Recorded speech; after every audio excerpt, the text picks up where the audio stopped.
ओम शांति।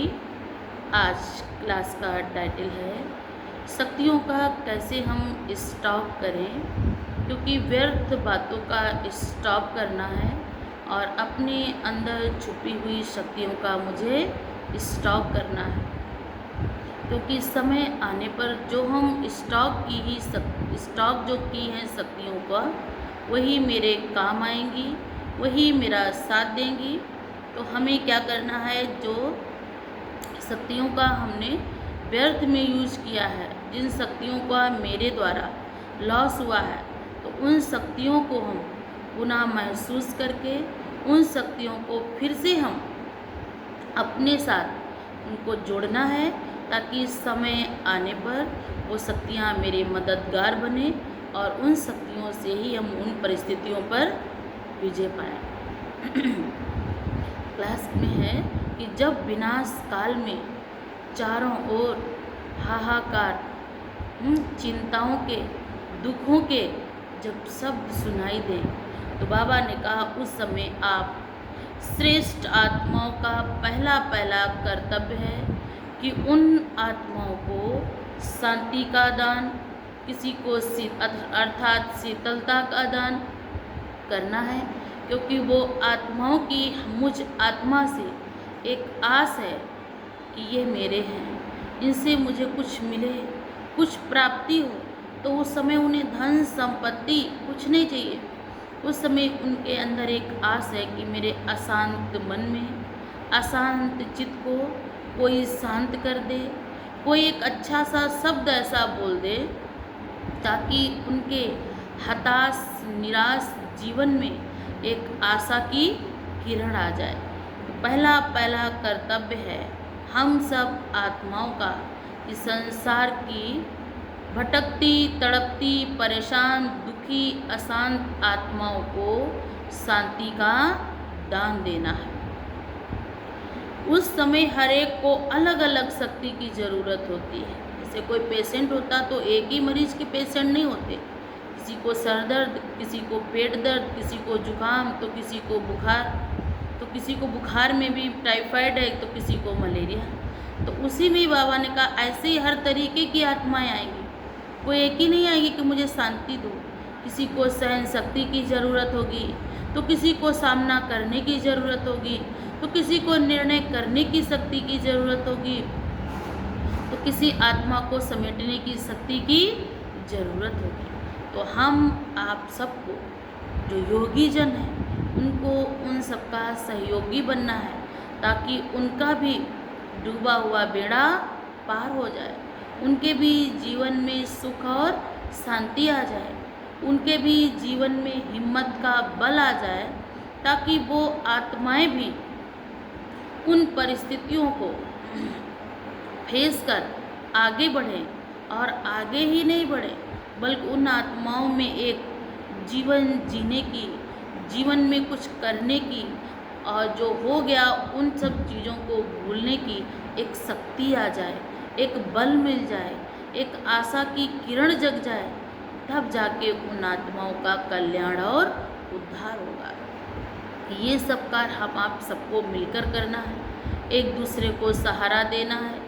ये नहीं कि ये फलाया है, ये फलाना है, ये पराया है, ये अपना है, ये उस जाति का है, ये इस जाति का है, ये उस धर्म का है, ये उस धर्म का है। यहाँ पर केवल धर्म, जाति, रिश्ते, नाते बटे हैं, लेकिन परमात्मा पिता की हम सब संतान हैं। वहाँ से उस प्रभु परमात्मा ने हमें इसी आज से भेजा है कि आपको सबका कल्याण करना है, सबका भला करना है, सबके लिए श्रेष्ठ सोचना है, क्योंकि ये आपके ही भाई और बहन हैं। ये कार्य का जिम्मेवारी हम सब बच्चों के कंधों पे दी है, समझ दी है, और इस समझ को समझ करके उन सब आत्माओं का कल्याण व भला करना है। तो हम सब ये सोच लें कि आज से हम हर आत्मा को शाम को सोते समय 10 मिनट, सुबह उठते ही उन सब आत्माओं को प्यार से शांति का दान दें।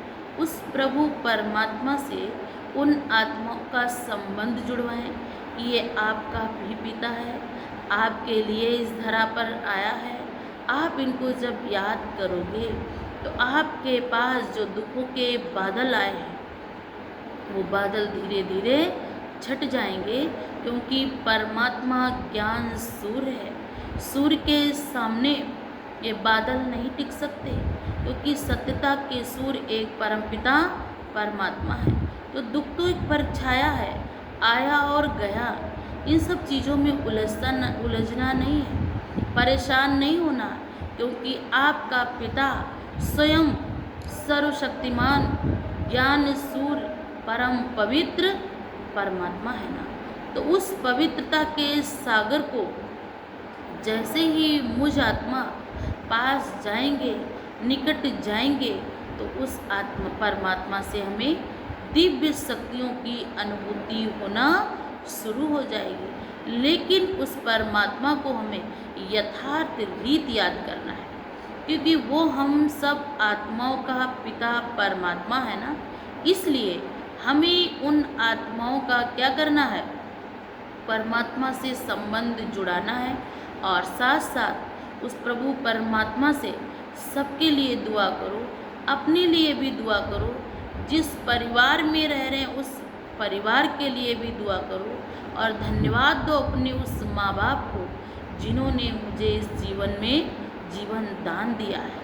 अगर वो ना होते तो आज हम जो परमात्म प्यार परमात्म खजानों से भरपूर हो रहे हैं, ये शायद हम कभी ना हो पाते।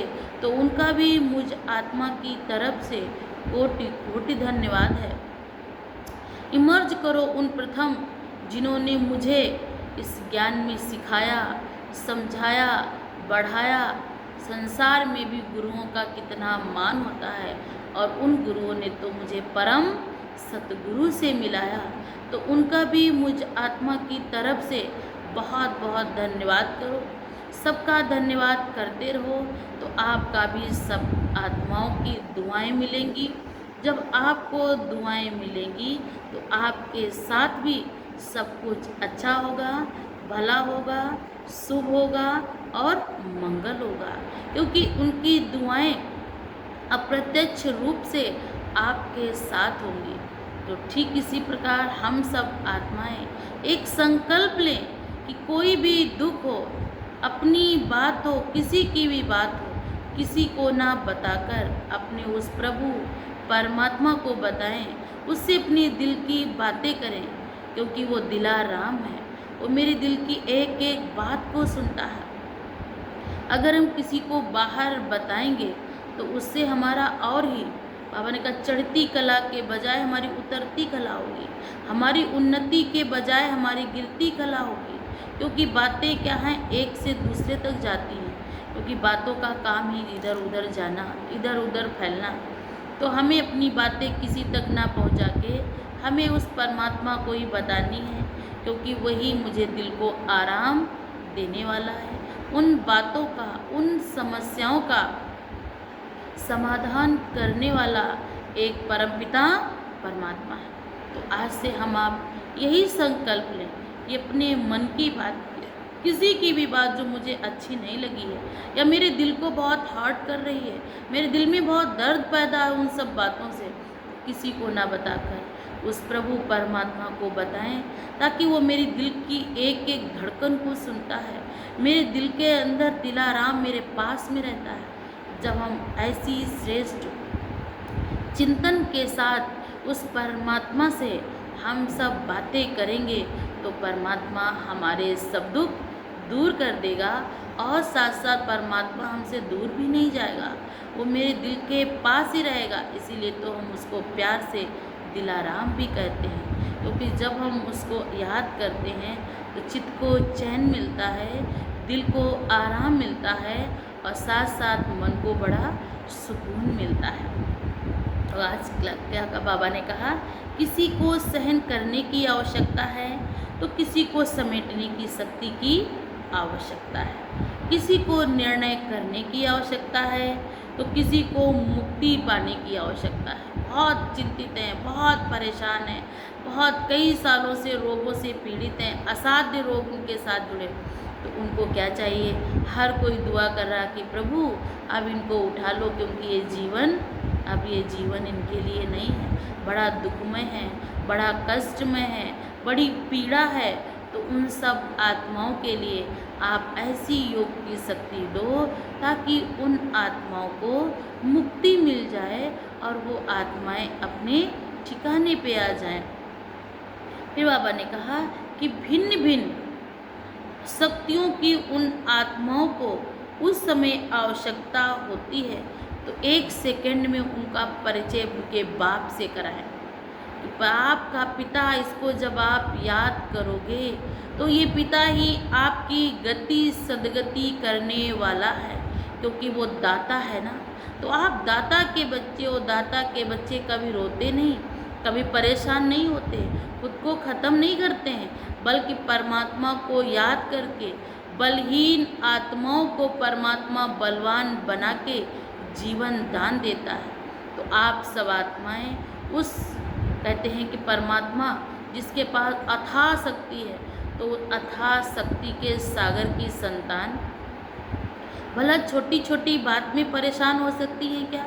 अगर परेशान होते हैं तो इसका मतलब हम आप वो अथाह सागर, वो बलवान पिता के बच्चे नहीं हैं, वो तो महाबलशाली है। तो उस पिता के अगर हम बच्चे हैं तो परमात्मा की मुझे क्या करनी है? दाढ़ी की लाज रखनी है। उस प्रभु का भी मुझे मान रखना है, हताश नहीं होना है, निराश नहीं होना है, परेशान नहीं होना है, उदास नहीं होना है, बल्कि उस परमात्मा को याद करके समंदर जैसी आई परिस्थितियों को ऐसे पार करना है जैसे कि कोई हल्की वस्तु होती है, वो तैरती है पानी पे। तो हमको भी सारी बातें भगवान को सौंप करके इतना मन हल्का कर लेना है ताकि मैं आत्मा इस संसार रूपी बातों के समंदर में डूबूँ ना, बल्कि इतने हल्के रहूँ संकल्प से, विकल्प से, मन से कि सदा तैरती रहूँ और तैरते तैरते अपने बाप के पास, दिलाराम के पास, मैं उसके पास आ जाऊँ। बस अशांत आत्माओं को शांति देने की शक्ति, बलहीन आत्माओं को बल देने की शक्ति हो, वह भी अभी से इकट्ठी करनी है। क्योंकि अगर अभी से नहीं इकट्ठी करेंगे तो समय आने पर जब तक हम इकट्ठी करेंगे तब तक परिस्थिति मेरे द्वार पर होगी। द्वार पर आ गई परिस्थिति को फिर हम सामना नहीं कर पाएंगे। अगर हम पहले से ही इकट्ठी करती रहेंगे तो दूर से ही हम भाप लेंगे आज दुश्मन आने वाला है या आज दुश्मन मेरे पर अटैक कर रहा है, तो तुरंत मेरे साथ जो शक्ति का हम आत्माओं ने स्टॉक किया है तो तुरंत ही उस परिस्थिति पर हम आप विजय पाएंगे, स्टॉप कर लेंगे। तो इसलिए हमें पहले से ही तैयार रहना है, सजग रहना है, क्योंकि किसी भी समय दुश्मन अटैक कर सकता है। तो नहीं तो उस समय लगी हुई आग से कैसे बचेंगे? अगर शक्ति नहीं होगी, अगर मेरे पास एक्स्ट्रा जल नहीं भरा रखा होगा और पता लगे आग लगे तो हम क्या करेंगे? इधर उधर जाएंगे, तब तक बहुत समय हो जाएगा। अगर स्टॉक होगा तो तुरंत ही हम क्या करेंगे? उस छोटी सी अग्नि के चिंगारी पर अगर उस पानी का हम छिड़काव करेंगे तो वो चिंगारी दब जाएगी और आग लगने से जो एक भारी नुकसान होने वाला था मेरे जीवन में, तो वो नुकसान से हम आप बच जाएंगे। तो जीवदान कैसे दे, ये आपको पहले से ही तैयारी करनी है। देखना है कि हम 6 मास का स्टॉक रखे हैं, कि 1 मास का स्टॉक है, कि 1 साल का स्टॉक। ये तो आपकी बुद्धि पर डिपेंड करता है कि कोई परिस्थिति आए छोटी सी उसी का स्टॉक है, या बड़ी से भी बड़ी परिस्थिति आए और हम शांत रहेंगे, स्थिर रहेंगे, निर्भीक रहेंगे, निडर रहेंगे और भगवान मेरा साथी है उसको साथ रखेंगे। या छोटी सी ही परिस्थिति आती, हम आप फेल हो जाते और क्या बोलते, बात ही ऐसी थी, उसने बोला ही ऐसा, उसने जब ऐसे कहा तो मेरे से रहा नहीं गया, मेरे से सुना नहीं गया। वो तो सुनाएगा ही, बातें तो ऐसी आएंगी ही, लेकिन आपने क्या किया है? स्टॉक जमा किया है। जब आपने स्टॉक जमा किया तो समय पर स्टॉक भी तो काम आना चाहिए ना। अगर काम नहीं आ रहा तो इसका मतलब आपके पास स्टॉक नहीं है। अगर नहीं है तो आज से क्या करें? परमात्मा से इस शक्तियाँ लें और अपने पास स्टॉक करना शुरू कर दें, क्योंकि विपरीत इस समय में ना ही जन काम आते, ना ही धन काम आते, ना ही मेरे पास जो कुछ भी इकट्ठा किया है वो काम आता है। मेरे पास काम आती मेरे अंतर की शक्ति, अंतर क्षमता, आत्म बल, आत्म शक्ति। जब मेरी आत्म शक्ति, आत्म बल पावरफुल होगा, और ऐसे आम लोगों से पावरफुल भी नहीं होगा। आम लोगों से तो बातें सुन सुन के और आत्म बल डाउन होता है।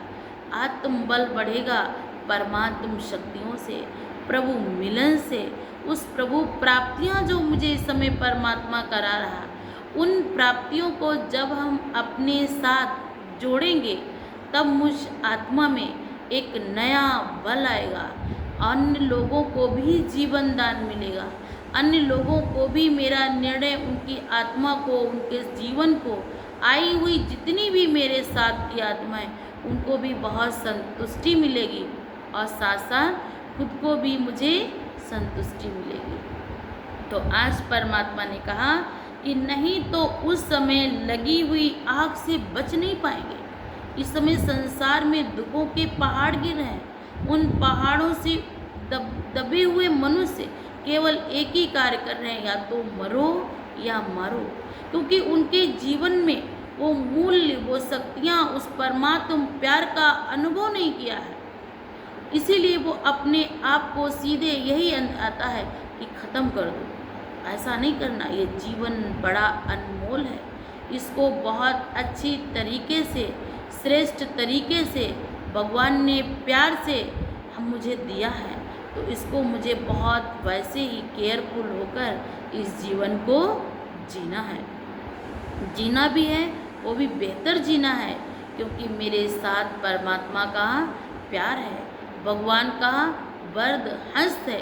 इन सब बातों को याद करके अपने मन को इतना शक्तिवान बनाना है, ना कि दुनिया की बातों को सुनकर, फालतू की बातों को मन में रखकर वो कचरा नहीं इकट्ठा करना है, बलहीन नहीं बनना है, बल्कि मुझे क्या करना है, बलवान बनना है, सर्वशक्तिमान बनना है।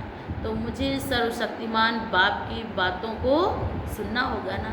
जो कुशल सेनापति होते हैं, वो अपनी सेना को ऐसा नेतृत्व करते हैं, ऐसा आत्म बल भरते हैं कि वो सेना के अंदर ना उम्मीद भी उम्मीदवार बनकर और विजय पा लेती है। कम ही व्यक्ति हों, आशाओं के दीपक हों, बलवान शब्द हों, बलहीन शब्द नहीं, पता नहीं ऐसा होना था तभी हो गया, ये सब भगवान करा, नहीं, ये मुझे किसी पर दोष नहीं देना। अगर मैंने कर्म किए तो मुझे भरने पड़ रहे हैं, वे परमात्मा का इसमें कोई दोष नहीं है। इसमें सब के सब दोषी हैं, हम और आप। जो भी चीज़ें जाने में हुई, जो भी बातें अनजाने में हुई, उसके जो भी कुछ है उसका सारा दोष मुझ आत्मा पर है। इसीलिए मुझ आत्मा को ही उन सब कर्मों की भोगनी पड़ती है। इसमें कोई किसी का दोष नहीं है, सब निर्दोष हैं। इस भावना से भी जब हम आप रहेंगे तो भी मन को बड़ी संतुष्टि मिलेगी। और कैसे भी हाल में हो, किस भी हाल में हो, बिल्कुल मन नहीं लग रहा हो, बहुत हताश हो चुके हैं, जीवन में कोई आशा नहीं रह गई जीने की, लेकिन उस परमात्मा से अपने संबंध कभी भी छोटे नहीं करने हैं, क्योंकि वो परमात्मा